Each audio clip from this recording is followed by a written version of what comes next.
সমান্তর প্রকৃতির পরের অঙ্কটি হলো যদি a1 a2 a3 এবং ডট ডট an রাশিগুলি সমান্তর প্রগতিতে থাকে তবে দেখাও যে a1 square minus a2 square plus a3 square minus a4 square plus dot dot minus a2k square সমান সমান k by 2k minus 1 into a1 square minus a2k তার square. তাহলে অ্যান্সার, যেহেতু a1 a2 a3 dot an এই রাশিগুলো সমান্তরাল প্রগতিতে আছে আর সমান্তরাল প্রগতিতে থাকলে কি হবে, তাদের সাধারণ অন্তর থাকবে। তাহলে আমি সাধারণ অন্তরটা ধরে নিই d, ধরি সাধারণ অন্তর সমান সমান d। এবার সাধারণ অন্তর যেহেতু d, তাহলে প্রগতিটির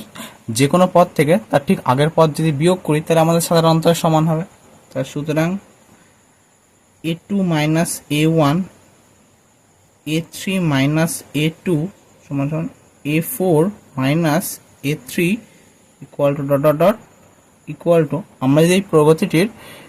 2k পর্যন্ত পদ নিই তাহলে হবে a2k minus a2k minus 1 equal to d হবে। তো এবার বাম পক্ষ সমান সমান a1 square minus a2 square plus a3 square minus a4 square plus dot dot dot plus এখানে একটা পদ এক্সট্রা শো করছি আমরা যে a2k minus 1 square minus a2k square সমান সমান। এবার আমরা প্রতি দুটো করে পদ নিই যে a1 square minus a2 square, তার জন্য আমরা কি লিখতে পারবো a1 plus a2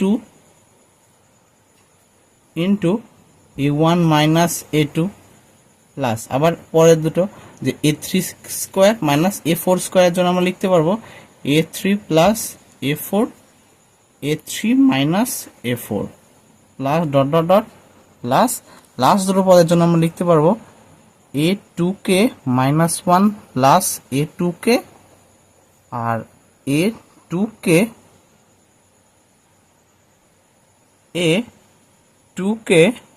minus 1 minus a2k সমান সমান। এবার a1 মাইনাস a2 এটাকে আমরা লিখতে পারবো মাইনাস d, কারণ a2 মাইনাস a1 যদি d হয় তাহলে a1 মাইনাস a2 কি হবে, মাইনাস d হবে। তাহলে a1 plus a2 into minus d plus a3 plus a4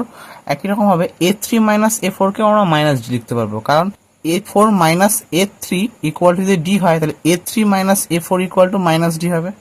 এটা হচ্ছে minus d plus dot dot dot plus last টার্মে a2k plus a2k minus 1 plus a2k into এখানেও আমরা মাইনাস d লিখতে পারবো, কারণ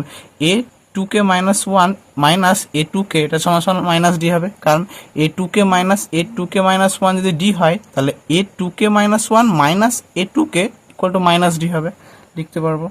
এবার প্রত্যেকটা টার্মে মাইনাস d আছে, সো মাইনাস d আমরা কমন নিচ্ছি। তাহলে মাইনাস d কমন নেওয়ার পর থাকবে এখানে a1 প্লাস a2 প্লাস এখানে থাকবে a3 plus a4 plus dot dot dot plus এখানে থাকবে a2k minus 1 plus a2k। Minus D common নেওয়ার পর এখানে a1 plus a2 plus a3 plus a4 plus dot dot a2k minus 1 plus a2k, যেটি হচ্ছে সমান্তরাল প্রগতিটির 2k সংখ্যক পদের সমষ্টির। তাহলে মাইনাস ডি ইন্টু, এবার সমান্তরাল প্রগতিটির 2k সংখ্যক পদের সমষ্টির সূত্র কি, যে মোট পদ সংখ্যা হচ্ছে 2k বাই 2 ইন্টু প্রথম পদ হচ্ছে a1 প্লাস শেষ পদ হচ্ছে a2k সমান সমান 2 কাটছে, তাহলে minus dk into a1 plus a2k। এবার আমরা সমান্তরাল প্রগতির সাধারণত d এর মানটা বার করি। এবার যেহেতু a2k ইকুয়াল টু 2k তম পদের মান হবে a1 plus 2k minus 1 into d, তাহলে বা 2k minus 1 into d equal to a 2k minus a 1 বা d সমান সমান a 2k minus a 1 by 2k minus 1। এই মানটা আমরা এখানে বসাবো, সমান সমান মাইনাস ডি এর জায়গায় আমরা বসাতে লিখি a 2k minus a 1 by 2k minus 1 into k into a 1 plus a 2k সমান সমান minus k by 2k minus 1 2k minus 1 into এখানে থাকছে তাহলে a 2k minus a 1, আর এটাকে আমরা একটু ঘুরিয়ে লিখবো a 2k plus a 1।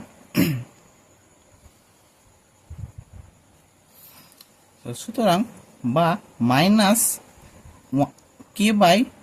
2k minus 1 into এখানে যদি আমরা সূত্র করি তাহলে হবে a 2k তার whole square minus a 1 square. এবার আমরা বাইরের মাইনাসের ভিতরে গুণ করে দিই, তাহলে হচ্ছে k by 2k minus 1 into a 1 square minus a 2k square, যেটা ডান পক্ষ প্রমাণিত।